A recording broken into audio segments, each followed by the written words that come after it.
So, Garten of Banban.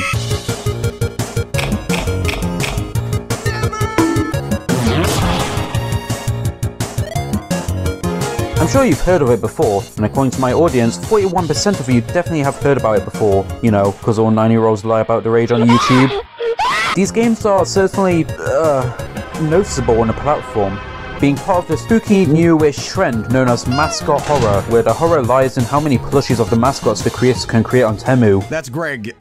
These games are notorious for their attempt to become the new FNAF, chasing trends and tropes common within the genre. You know, like notes that exist purely for exposition and lore, character designs aimed at kids, but spooky jump scare! Splitting the story into a chapter-by-chapter basis. You go down to an abandoned building of some popular location that's down for a mysterious reason. Ooh! Gimmicky gameplay mechanics that the devs don't bother with expanding on. Kids. Just like for everything, it's always kids. Also, they exist so you can make tons of merch. Being bait for MatPat, which worked. So like, if these games are so unoriginal and contain a lethal amount of horror tropes in them, why am I bothering to talk about them? Well, I actually like them.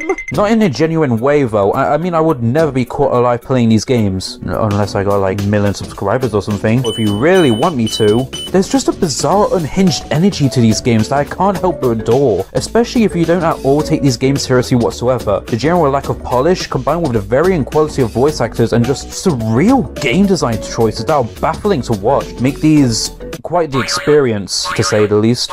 But yeah, today I'm going to talk about these experiences and why these games literally make no coherent sense whatsoever, no matter what angle, direction or themes the experiences are trying to tell, and how the euphoric brothers wrote themselves into a corner with whatever this fever dream of a story they're trying to write is. Also, you'll soon see why I refer to these games as experiences. Oh yeah, by the way, I know I said I was going to make this video if I got 10k subs, but it probably wouldn't even be worth the money, even ironically. So for this video, I'm going to be using footage from Manly Badass Hero, so be sure to support his channel. He mostly plays indie games, so if that's your forte, then subscribe to him. Alright, let's Garten of Banban.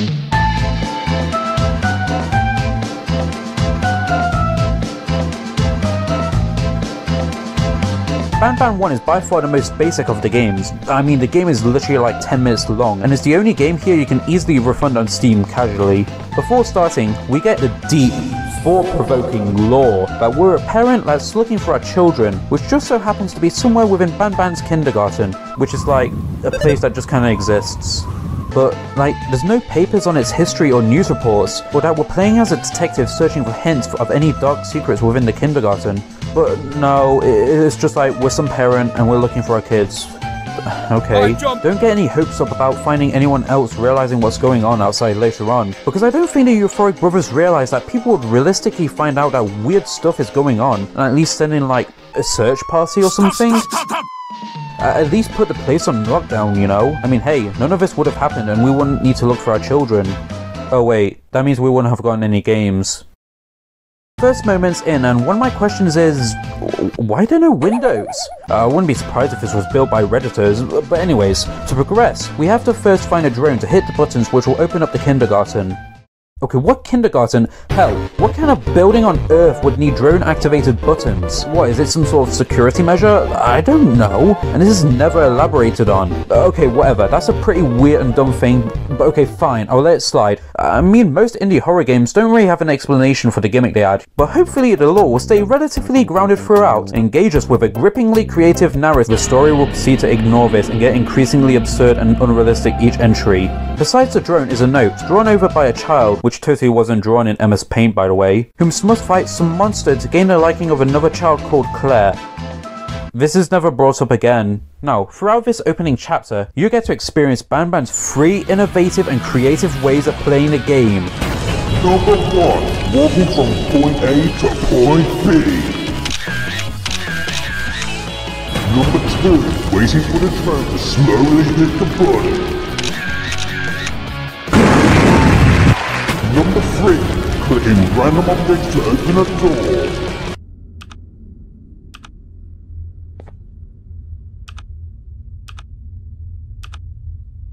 Okay, wow. Not even hyping up makes this seem the slightest amount of fun.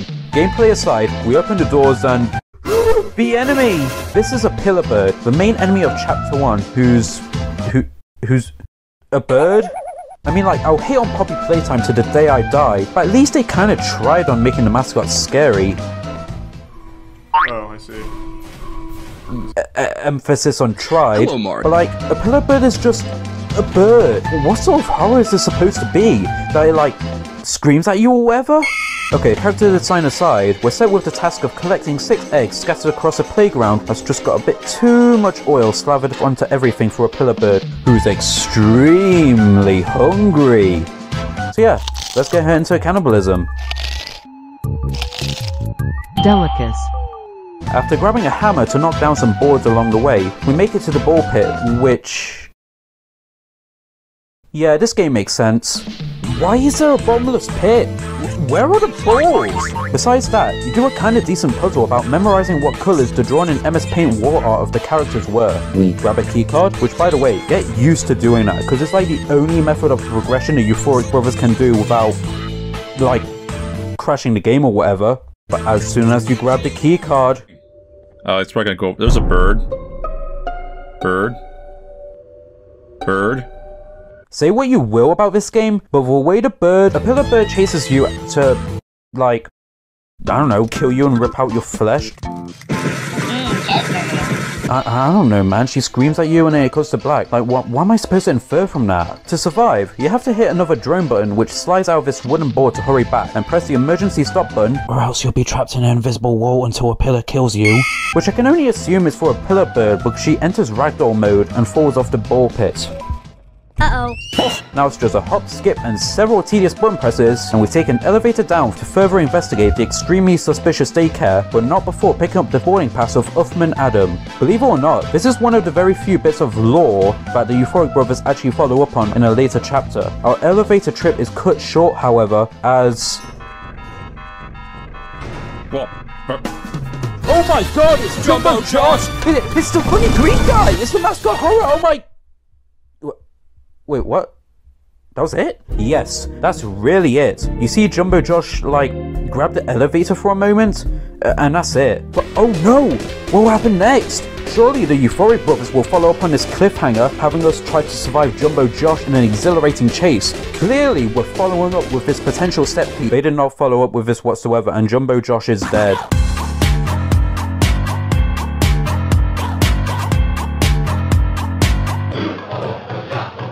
Yeah, so you end up in this blank room with Jumbo Josh cold on the floor. Damn. Nah, just kidding. He comes back with no recollection of what happened prior, nor shows any visible signs of injury whatsoever. Now, with a broken remote at hand, we advance over to... yeah, this game makes sense. Why is there just like a liminal space room in a kindergarten? What, are these like apartments for the workers who are like just there? I don't know. Banban, oh yeah, by the way, Banban is just kind of here now.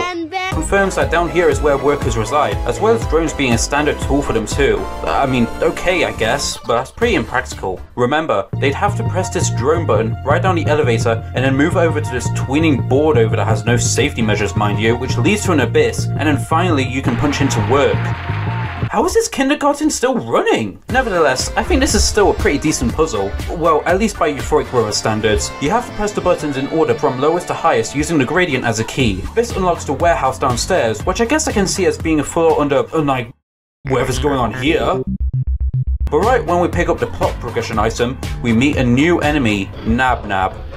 It's just Banban in reverse. Nab Nab is immediately aggressive and crawls on the floor to attack from above, forcing you to retrace your steps. Thankfully, these handy dandy arrow signs tell you where to go. Or not, this is never explained. Anyway, so we return and enter the locked room. There's... nothing. Okay, except this note, but... Nope.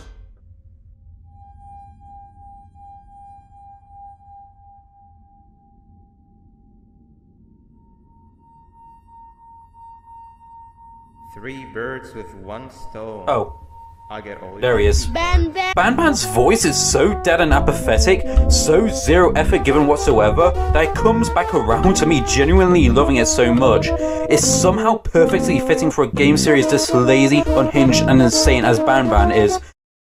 Okay, so Banban, like, attacks us and is like, I'm gonna experiment you, I'm gonna steal your keycards, give me $200. Oh, by the way, this whole experiment thing means absolutely nothing other than spawning you in a different room. I mean, it could be possible that Banban turn you into one of the monsters and stuff. Honestly, I don't really care. It doesn't really affect the plot anyways. By the way, we've been getting these letter start cases on certain monsters within this absolutely not at this point kindergarten. I'll save you the energy on these supposed pieces of lore. Almost none of them have any lore relevance other than we made the monsters with the monster sauce and stuff. If I can remember, there's only like 3 to 4 somewhat unique cases I should bring up. Jumbo Josh, a pillar bird, and Banban. I'll talk about the 4th one later. So basically, Jumbo Josh is like, I think, this clay thing that came to life using the monster sauce, and now eats broccoli and says brah all day long or whatever. I added a pillar bird to the list since they actually provide context as to why a pillar bird attacks you. What's kind of weird is that pillar bird, like, canonically did it. The notes also explain how a pillar bird's giant beak is fatal. I don't buy this because all a pillar bird has done in this game is chase us and then Banban's where the Euphoric Brothers actually put in, well, more than a plank length's worth of effort to their characters.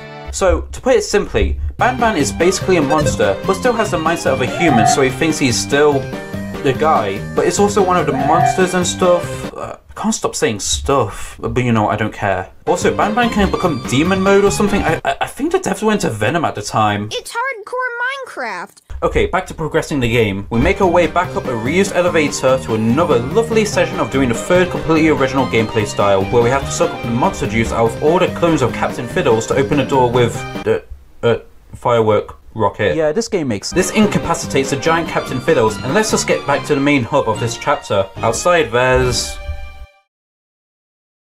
Spoon Man. We then make it to a huge, long corridor full of doors, but we're only interested in the one that graces us with Number 2, waiting for the turn to slowly hit the button.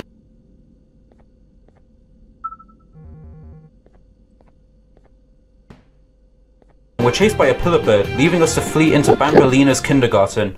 Now this part is very tense, since Banbalina is scary, as Pyrocynical unironically and very clearly proves. I'm so scared!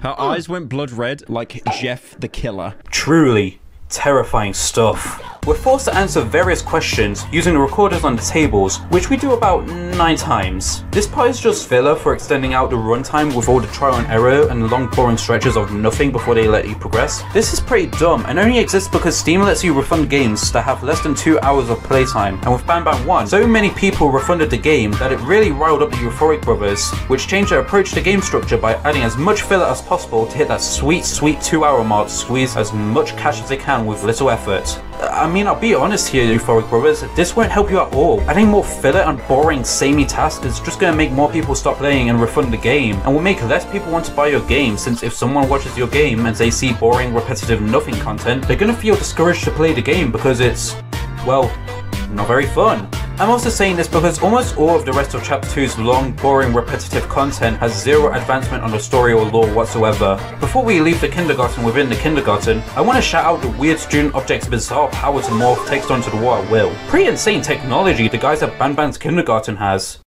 So after skipping some filler, we Roblox Obby to this red room where we meet Banban, who's like, oh, I'm so sorry for being mean to you. I'll help you with the whole children searching thing, but there's like stronger guys there too. After Banban exposits why he's a good guy now all of a sudden, it's time for assembly, which supposedly means all the doors will open as the mascots gather together, I think. I say I think, because we only see Banbalina and Jumbo Josh tail us in this chase, because being chased by all the monsters would take way too much effort for the Euphoric Brothers. After all, we can't excite the kids too much. We gotta save our stuff for Choo Choo Charles, you know. Choo Choo Charles? Anyways, Banbalina gets crushed and nabbed by Jumbo Josh, and we escape down through another reused elevator. Yeah, that was it. Literally the same as Chapter 1. Except with no Jumbo Josh. I'm Jumbo! Wow! That was garbage. Garten of Banban 2 is way worse than the original, mainly due to the tedious amount of filler added to, as said earlier, hit the 2-hour mark, and while there's still some ironic enjoyment squeezed out of this game, I think the first one was better because it at least made me feel like it could have been made ironically. I mean it wasn't, but I mean it was the first game, we weren't really sure. Banban 2 feels like a random low effort Unreal Engine asset flip trying to become the next big mascot horror game. Wait, that's actually true. Man, this sucks. Writing and talking about Banban is actually exhausting and miserable. I need someone to help me. Oh my god, it's Dear Lord and Parasite from hit game Spooky's Jumpscare Mansion HD Renovation Edition who have become real in my videos. Watch the video. Now, watch it. Watch this or I'll crash your PC forever. What? Okay, so basically I'm going to need you two guys for this next section because I'm going to compare Spookies to Banban. At a bare bones glance, Banban and Spookies are fundamentally the same game, both being walking simulators, but to say that would be an absurd oversimplification. Spookies throws all sorts of different gameplay styles and interactions with the rogues gallery of specimens after you in the mansion. Taking my two favourites, Dear Lord and Parasite for example, who are my friends? Remember my friends, that's canon, that is true. They both have a single trait each, which may not seem like much at first, but they both drastically change the dynamic between player and enemy, with things getting more complicated and endless as multiple specimens can chase you at the same time, having to juggle Dear Lord's faster speeds and warp ability while keeping close to the Parasite. This is actually a pretty hellish combo by the way. Also, having a sprint meter also adds a surprising amount to the gameplay that you wouldn't have realised initially. Compare this to Banban 2's closing chase with Banbalina and Jumbo Josh, where Banbalina, like, runs after you while doing this weird pose and Jumbo Josh like stops you for a second and that's it. Sure, not all of the specimens and Spookies are, well, but even the first enemy of Spookies, Goop, the most basic enemy, has a couple of unique traces that spice up the chase, like the Goop puddle slowing you down and floating over gaps within the rooms. Okay, look, I get it. Banban isn't like Spookies. It's not about the gameplay here. Banban's trying to go for different kinds of set pieces, similar to Poppy Playtime, but it's just not gonna work when there's no interesting set pieces to begin with. At least in Poppy Playtime Chapter 1, the chase with Hubert forces you to make split-second decisions as you escape from him in the vents, and ending with you using the main gimmick of the game to stop Hubert from, like, eating you or whatever. That seems to be kind of a popular horror game thing, huh? Banban pretty much never uses the drone for anything other than hitting buttons in the exact same way, which, well, I think that's to be expected with the Euphoric Brothers. Oh, also Spookies looks better, and it has an idle enemy which makes it better, so yeah, Banban, bad. Wait, why did you need us in the first place? You could have done this without us. So I could tangentially talk about Spookies in a video that would most certainly get more views than my Spooky video? Yeah, so true. But such is the grim reality of YouTube. I don't really know how to transition into the next game.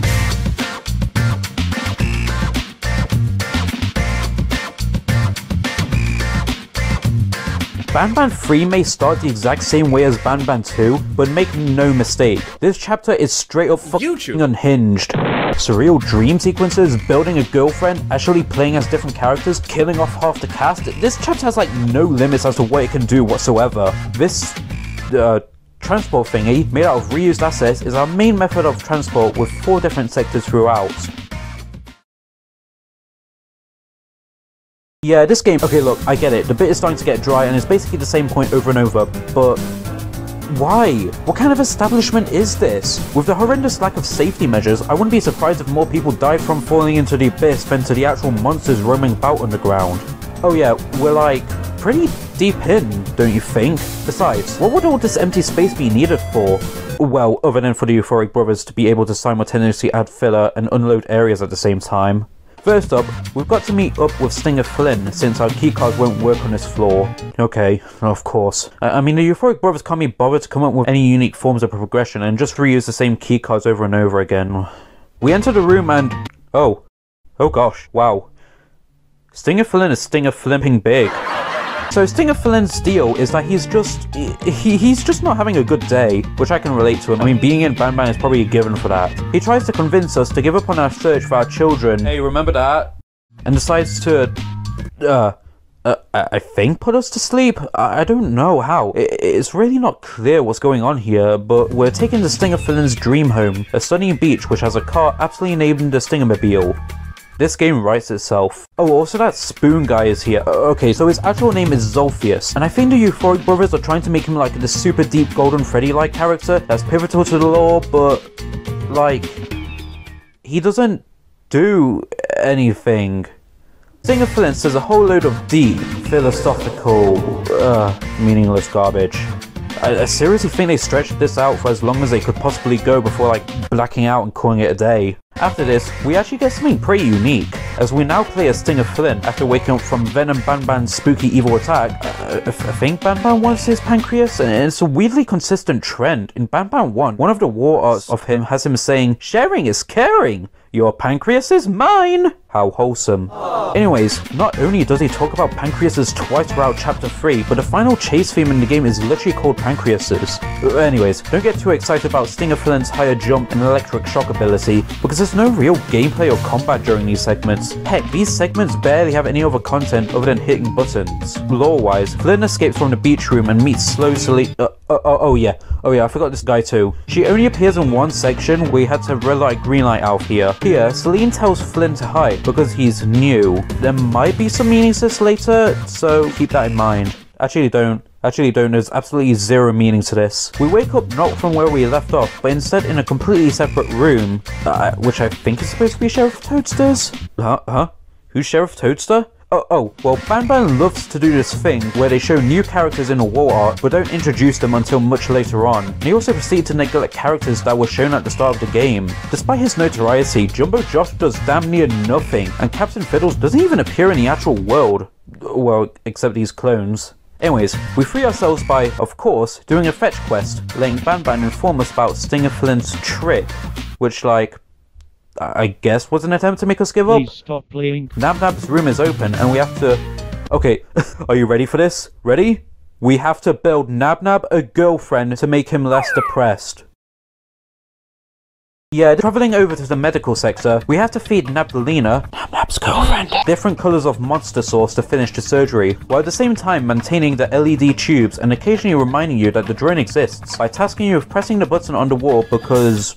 Well, honestly, I don't know why. Banban just rambled for like 20 minutes and I must have fell asleep from that. Now that that's over with, Nabnab finally has someone to love. Nabnalina! Are they gonna have hot steamy sex? Oh my god, they are! They are! Look at them go. At last. Oh, whoa! Oh, okay, so that's it, right? That's the craziest moment in the game. Nothing's gonna escalate any further than this, and we can all go back to mocking Banban's god-awful lore. You are so wrong. What I'm about to show you is a completely unedited clip from the game.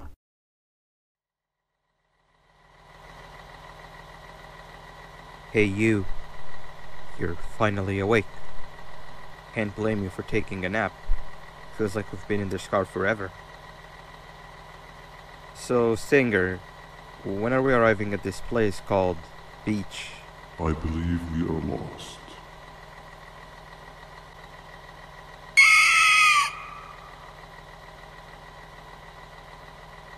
Nice.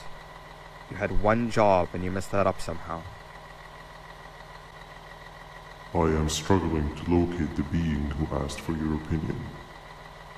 Can you at least put some music on since we're gonna be out here for a while?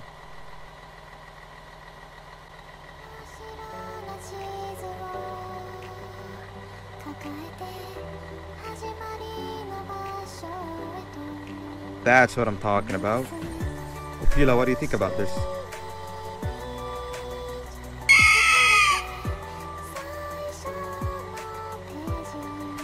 Awesome. Captain, what about you? Captain?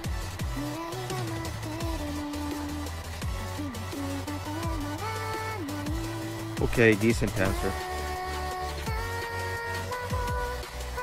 Can you stop vocalizing for just 1 second so I can focus on the road? What do you mean focus on the road? We've been going in circles for hours. Never trust a jellyfish, am I right, Opila?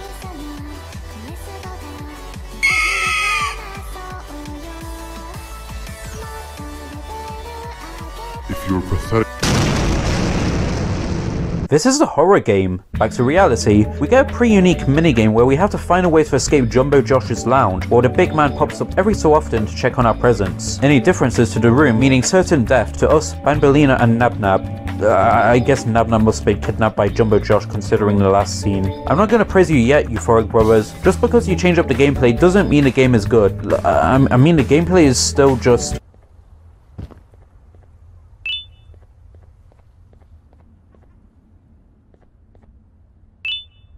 You know, a repeating pattern I've been noticing in this chapter is that we aren't really making any progress. Stinger Flynn keeps sending us to his weird fever dream dimension, and Banban is making us do all the work for him, with absolutely no progress on us reaching our children. We're even getting deeper due to the inconveniently placed keycard doors we can only get after the Euphoric Brothers decide it's time to. Because of this honestly draining act of explaining everything that happens during the chapters, I'm only going to be talking about the major events or various tidbits of lore scattered about. By now you can tell these games really aren't about the story, lore, and gameplay as much as they're just content for YouTubers to make videos on for free advertising, which is what I'm doing. Oops. Now, how do you think a boss fight would go in Banban? Well, it's, something. This large turtle chameleon hybrid is the first boss you come across, and it's pretty basic. All you have to do to defeat them is to dodge the weird stretched tongue thing, hope the saliva's hitbox decides to be nice that day, and plant the firework into their mouth, which for some reason explodes. Hey, wait a minute. How did the cannons work if there weren't any matches or something? Wait, why were the cannons here in the first place? Who did this? Now there is, well, something. I mean, it's not very deep, and it's pretty predictable where the Euphoric Brothers are going to go with this. So after you kill the model, I don't think it feels right to consider this a character, we get a picture of a bunch of characters which has been, I don't know, like sprayed with spray paint. But anyways, we can see 3 characters, which is Mr. Spoonman himself, Zolphius, Hello, Mario. that weird turtle guy who we just fought, and finally... Early in this chapter, Banban says that Nabnab and Nabnalina were members of the mutants below, and obviously, these guys here are probably said mutants. I'm assuming the lore the Euphoric Brothers are gonna make is that these guys used to be the kindergarten mascots of Banban, but like, I don't know, they felt like making them real, which predictably goes wrong. I mean, who would ever think this guy is safe for kids? So like, I guess they decided to cover it by making a cover-up business or something? I don't know why they made real living mascots in the first place, to be honest. But you know, if you're wondering why we had to fight that guy, well... Killing him just so happens to conveniently drop party hats, which we pick up and put out on this weird metallic decoy man to scare off the miniature pillar bird, which we then pick up and then have to jump onto the other recolored pillar bird that kind of just exists now, I guess. And we put a miniature pillar bird on the original pillar bird just so we can press this cutscene button, which only exists for the purpose of summoning Stinger Flynn, who has somehow turned Banban into evil mode, resulting in us having to escape Banban by slowing down and speeding up the blue pillar bird, so she or us goes first to open up the gates, and otherwise they will for some reason be locked up and... Yeah, this game makes sense. This last section, man, this just exists to have this one specific set piece they wanted to do, without ever considering how it would make sense in the context of a kindergarten, or secret spooky underground monster making an operation. Okay, let's get to the finale, because just like the entirety of this game, it's completely unhinged. So Banban stops chasing us, just because, but then Jumbo Josh appears from the void and fights Banban to the death, but before he can land a finishing blow to Banban, Stinger Flynn also appears out of the void to stop Jumbo Josh, but Jumbo Josh ignores this and slits his fist into Stinger Flynn's eye and slams him onto the ground, but then after that, both of the pillar birds jump down onto them. Okay. Yeah, so the Euphoric Brothers decided that it would be a good idea to kill off or at least severely injure half their cast, you know, just because. I mean, I personally think this one was better than the second due to the raw insanity and intentionally surreal comedy within. Despite that, however, the story barely progressed whatsoever. In fact, all we did was release Stinger Flynn and give Nabnab a girlfriend.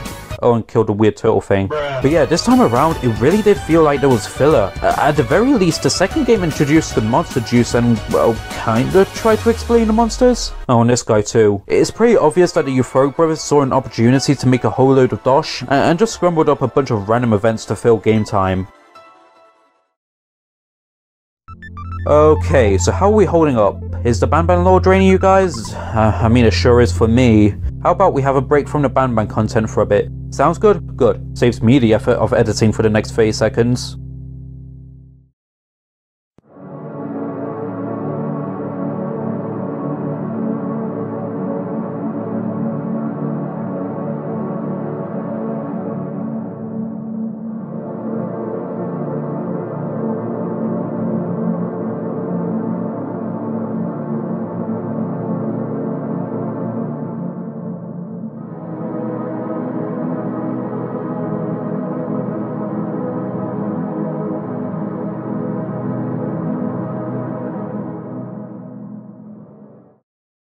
Banban 3 may have a surreal, unintentionally hilarious game made with barely any lore or story, but what about the fourth one? Because believe it or not, there's actually kind of a story this time around, but will it push the plot and lore forwards? No, of course not. They completely ignore the children monster source storyline in favor of magic loved ones and kangaroos that bust upon laughing.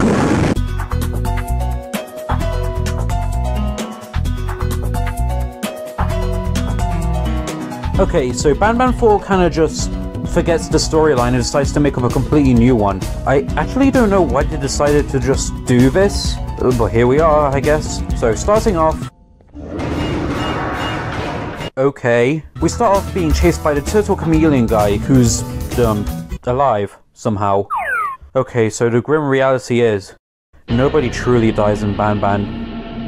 No matter how many times they get beaten down, no matter how many times they fall down the abyss, they keep coming back because the Euphoric Brothers don't really know what to do if they kill off their characters. This means that nothing really matters because the Euphoric Brothers are too afraid to actually kill off their characters and let anything matter, and therefore...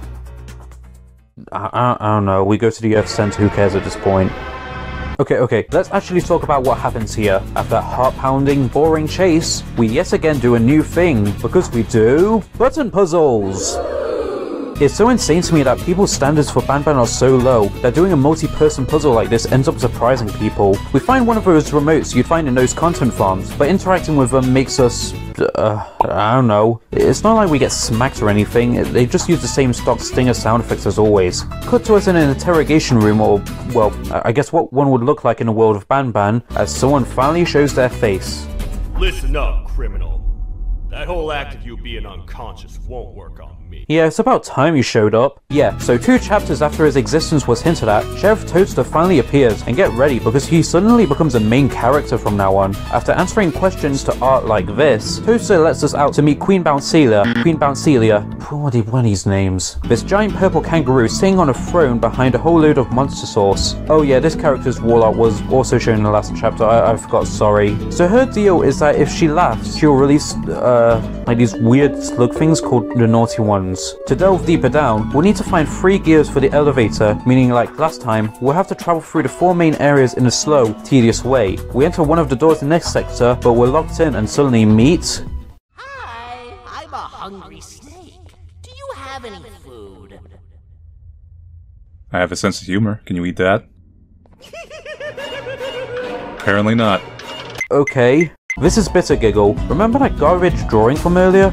Wait, that doesn't narrow it down. But yeah, that's him. Bitter Giggle is this chapter's antagonist and is on the run to make Bouncelia laugh. As a court jester... Oh yeah, also this chapter is oddly medieval themed. Yeah, you can tell they forgot the story they were doing and made us up on the spot. After this exhaustingly slow puzzle, we grab the first gear. Be glad I'm skipping on these puzzles because we'd be here until 2025 at that point. Although, that miniature pillar bird has been pretty helpful, letting us open the conveniently puzzle-locked doors. No explanation is given for this, by the way. And lets us know as Nab Nab is near, and Toaster, he did this.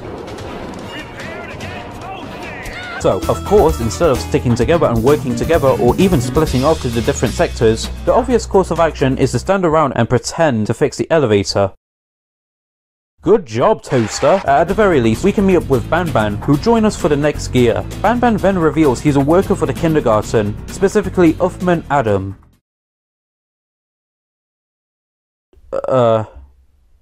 Yeah, that's it. Yeah, sorry Euphoric Brothers, but there's not much of a surprise or revelation to this, since there's barely any information given about who Uthman is or why he's important whatsoever. I think Uthman is like supposed to be the William Afton of this series, since both of them have heavy involvement with their establishments and eventually live to become their very own creations. But why? Why does he like want to become Banban or something? Or why does he want to make them come to life? There aren't any clear-cut motivations of Uthman wanting this, so it just feels incomplete. Sure, they could explain in a later game, but you know, by FNAF 4, we saw William Afton's association with Freddy's, his crimes, and his, death. I always... Banban just exists. Oh, and he goes demon mode, I guess. Insanity. Speaking of, after a chase with Nab Nab, Banban corners Nab Nab and in a fight enters his spooky mode to incapacitate Nab Nab. Oh my god, I hate how to say all this seriously. I can't take these names, man. After grabbing the next gear, we can take a detour down to the lab area full of Bitter Giggle clones, which is really odd. Like what? Did the creation come first or the design? Was it really that hard to monsterify this thing? But when you leave, Don't listen to that guy over there. All he cares about are his poems. Hey everyone, it's your friend Think Noodles. Yeah, so for some reason, Think Noodles got a cameo in Banban 4, and it's kind of the only reason I brought up this room. Well, other than the fact that Bitter Giggle is the Banban equivalent of Shadow. Not here. In the last sector, we have a boss fight against... God, what is this thing? What horrendous acid flip did they do? Well, to play it out of its misery, we have to trick it into charging into the fourth wall setup, but not the ones that are lit up because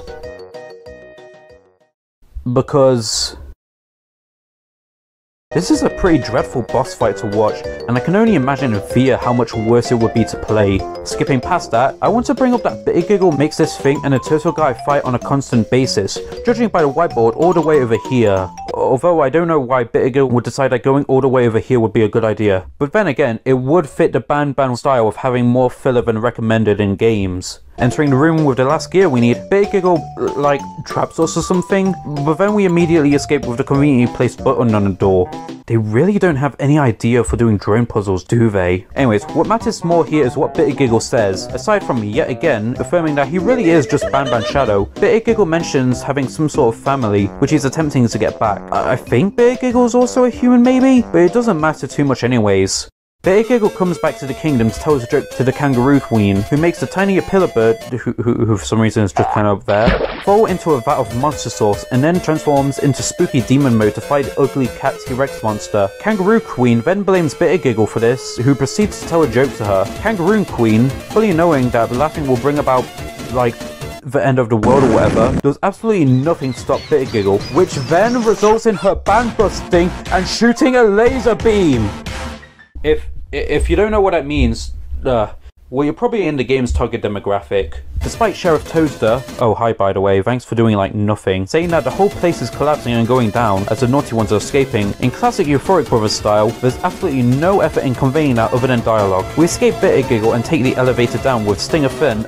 Oh, by the way, Stinger Flynn is smaller now. Don't ask why, they never explain this. Toaster then tells us that the only way we're gonna stop this is to get the Queen's Scepter, which, for some reason, is just further down instead of by her side.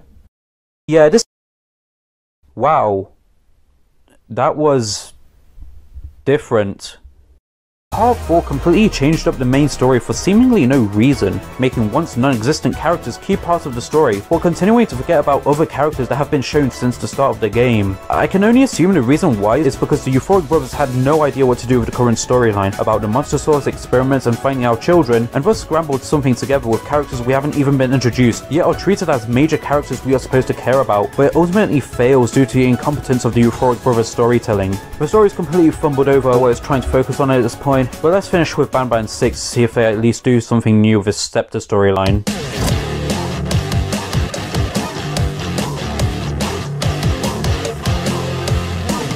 Okay, so what's going on here? Why am I skipping over Banban 5? Well, for some reason, they decided to skip the 5th game because apparently it's some sort of prequel with... well, whatever this thing is. Now, why did they decide this had to be the 5th installment of the series, but at the same time be a prequel while not developing it before Banban 6? Yeah, this game makes sense. Following up from Banban 4's amazingly absurd ending, you and Toaster make it down deeper, with Stinger filling out cold.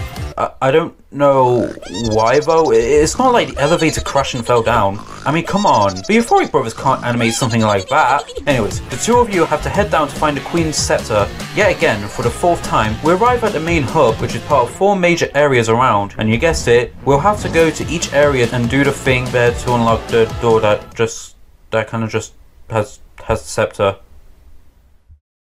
Yeah, honestly, I'm just completely jaded from this series with how much they completely ignore any sort of realism or reality and just make up whatever they want to make bank off. The naughty ones actually do play a role after what happened in Chapter 4, being these...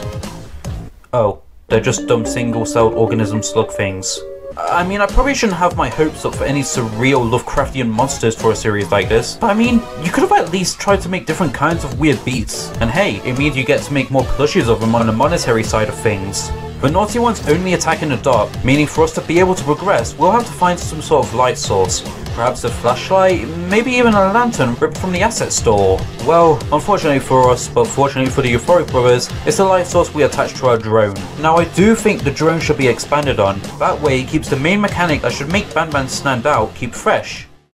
But the drone is already one of the slowest and most tedious things about this game. This makes things way worse than the transport in Banban 3 and 4, since at least you just selected where you wanted to go and did it. Here, you have to do the monotonous task of calling a drone, waiting for it to travel to the location, then walking there, and repeating it over and over again. Okay, no more gameplay, I promise. I just can't help myself with this garbage game design. After being crushed, Shu dies. We're treated to this ominous screen let us know that he has been defeated. I can tell you see a creepypasta of this where Spyro kills everyone and the screen says Crush killed. We're then treated to this legendary cutscene. No, Crush! You may have been able to defeat that simpleton, but Gulp will be more than a match for you. Bring it on, Shorty. This game is peak. Anyways, being crushed opens up the second hub world, Autumn Plains. Like Mario 64, we unlock new levels to do the same thing of grabbing gems, collecting orbs, and I guess get the talismans again. They're more or less just participation trophies for doing a level. The game probably could have done without them, honestly. I know I keep comparing this to Mario 64, but it's just a really good way to explain mechanics and the structure of this game. Also, my parents will probably understand it. Hi, by the way. Autumn Plains is, well, based on autumn, having browning leaves, rich yellow-green grass, and that's really about it, to be honest. Which sucks, because autumn is my favourite season aesthetically, and they really... What? What about Banban 6? Ugh. Okay, fine. I'll finish talking about Banban 6. I didn't even want to do this. Grabbing the light causes this cow creature thing to kill us. Nabbing what Dag said about this is probably a canon death, showing that we come back after dying. But I mean, come on. No Banban character truly dies. I guess we're like actually supposed to be one of the monsters now after the second game? I don't know. Oh, and then there's voice acting. Hey partner, you happen to know anything about someone who tricks others and imprisons them? This dame claims someone kidnapped and imprisoned her for some time, but she managed to escape. I didn't get a good look at them. I have a feeling the culprit is incredibly clever and good at what he does, and that he's very handsome. I didn't say that. Toaster tasks us with heading east to the introduction center to, like, press one of the buttons that just kind of keeps the scepter door closed. But within the somewhat liminal center, we meet, we meet Bitter Giggle, who, guess what, is a good guy now. After making a mind-blowing revelation that releasing creatures of certain death is bad, he tags along with us for this chapter. One lengthy puzzle later, we have to activate the button to activate one of the buttons for the scepter room to activate the power to fix everything to activate. We've got to project the Banban logo onto the wall because... Banban! But this comes with the threat of everything blacking out for a video, meaning we'll have to hide with Bitter Giggle and wait out the video, and although we don't get to hear or see what the video is, because I will take effort, we do have an encounter with a new character, sort of. Hello? Anybody in there? It's your friend, Banban. I need your help. Oh, sorry, weird shadow creature, but you're putting way too much effort into your voice. We can see you through your ruse easily. And as you'd expect from the brothers, opening the door doesn't cause this new character to attack you, so you just use one of the weird slug enemy things that took like 5 minutes to make. After waiting out the video, we meet up with Toaster, who immediately assumes we've betrayed him, and decides to get on his high horse about how he's going to rid the world of monsters like us. We just got back here with Bitter Giggle, bro. Stop being a Redditor. What happens next, however... We'll rid the world of monsters like you. Ah! You've been slugged! Whoa. No! I'll save you! No, there's more slugs! Don't go to the dark! Get out of here! Where are we going? You just said those things fear the light. Ate them just fine. Hey, what's up? Okay, we're safe for now. Makes sense. Now with Bitter Giggle doing the exact same thing Toadster did last chapter, we make our way to... well, whatever the this place is, I don't give a shit anymore about this. I just want to get the script done. Banban kinda just appears. When you resting in a completely separate area last time? We met How You're Not Dead when you evil black slug guys came out. We do more puzzles, random garbage slug appear. Oh, there's the new character for me to talk about. So this guy's like, I think the leader of the naughty ones and wants to kill us, of course, which leads to a battle with Banban and Bitter Giggle, but we already know they didn't really die.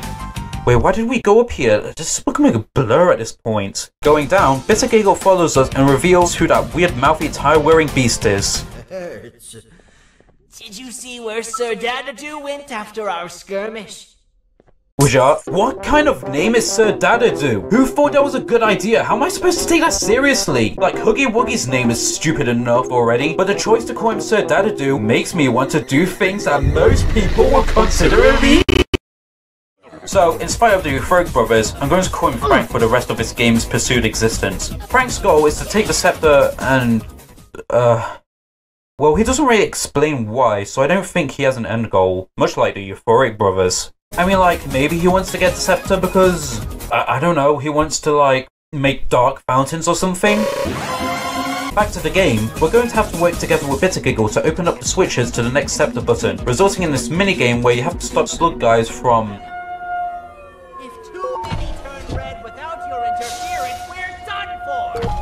something. For the last scepter button, we have to do what Banban's best known for, and we enter this hospital thing with these weird ball things. What are these? I don't know. Play that funny clip I've been repeating like 20 times. After another extremely illogical puzzle, we suddenly drop down into this weird park-esque area, okay? But we're forced into a boss fight with the sauced up baby Apilla bird, and by boss fight, I mean, get these 2 batteries?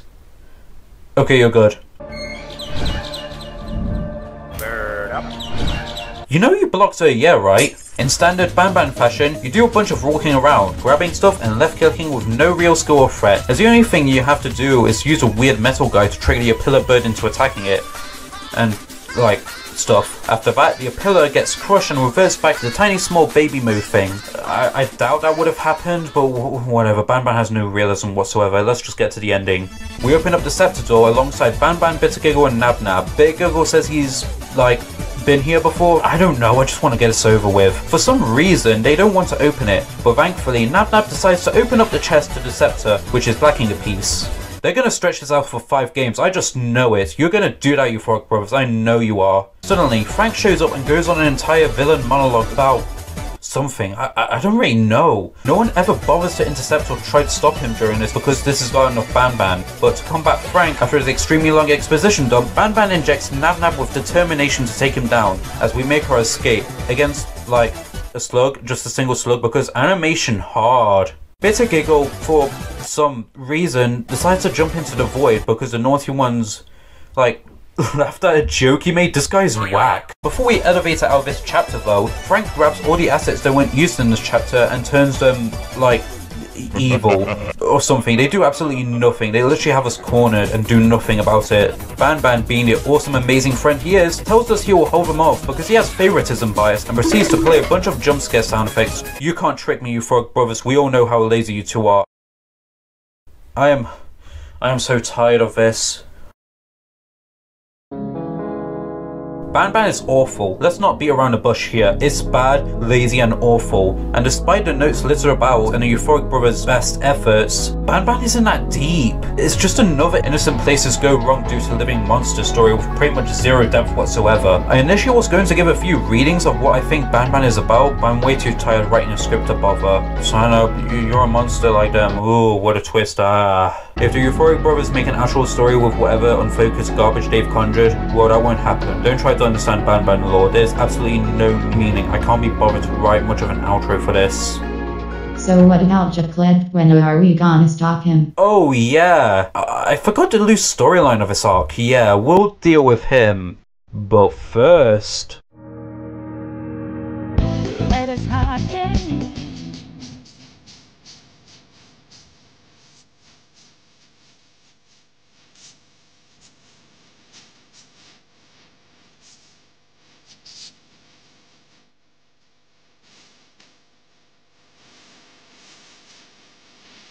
I'm not joking when I say this was exhausting to write. Conveying Banban to words is not an easy task, that's definitely for sure. And as you saw, I was only covering the story halfway through because of how repetitive and frequently Banban breaks basic world building rules and structure. I swear season 0 is almost done. I've just got about 3 videos left to do, and we'll be done.